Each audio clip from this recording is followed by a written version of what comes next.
Out Loud Opinion, podcasts for thinkers. CBC, Congressional Bootlickers for Castro, by Michelle Malkin. Congressional Black Caucus Democrats went to Cuba to see what they wanted to see.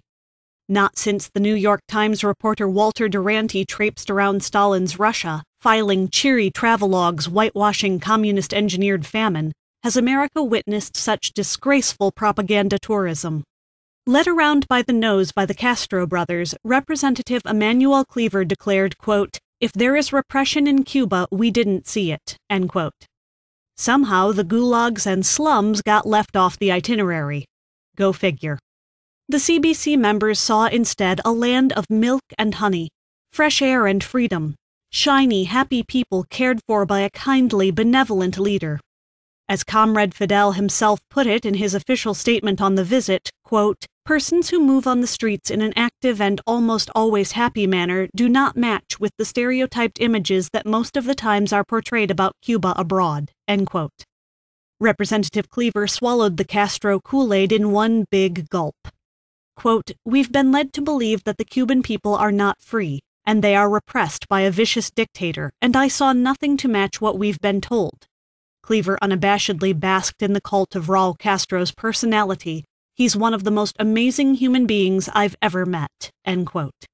Lord, what tools these lawmakers be. Accompanying Cleaver were radical left-wing House Democrats Barbara Lee, Laura Richardson, Bobby Rush, Marcia Fudge, Mel Watt, and Mike Honda. Representative Rush was enraptured by the tyrant's, quote, "keen sense of humor, his sense of history, and his basic human qualities," end quote. Lee fawned over the Castros like your neighborhood tweens giggle over the Jonas Brothers.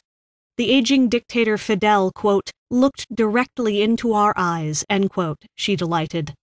Where was he supposed to look? Into their ears?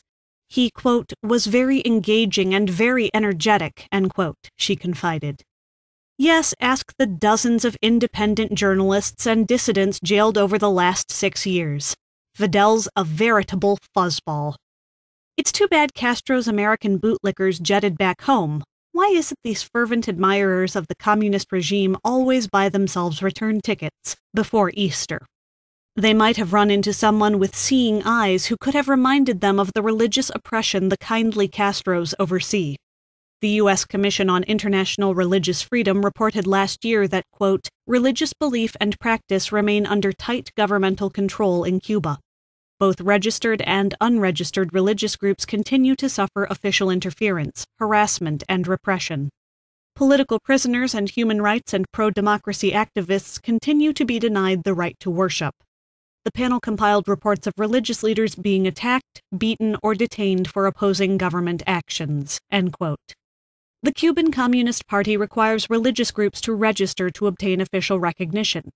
They must inform the regime, quote, "where they will conduct their activities," end quote, and obtain official permission to travel.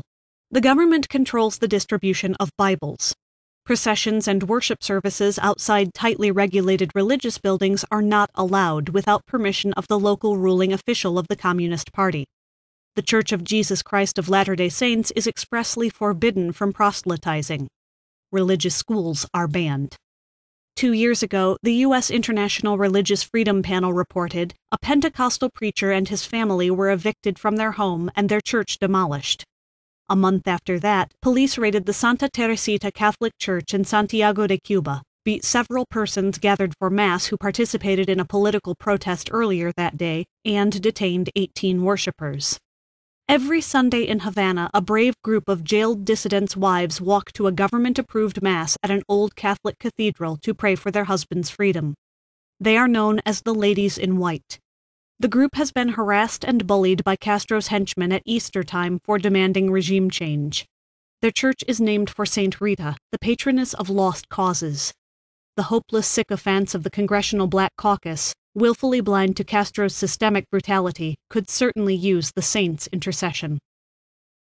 CBC, Congressional Bootlickers for Castro, was written by Michelle Malkin, read to you by Out Loud Opinion. Copyright 2009, Creator Syndicate Incorporated.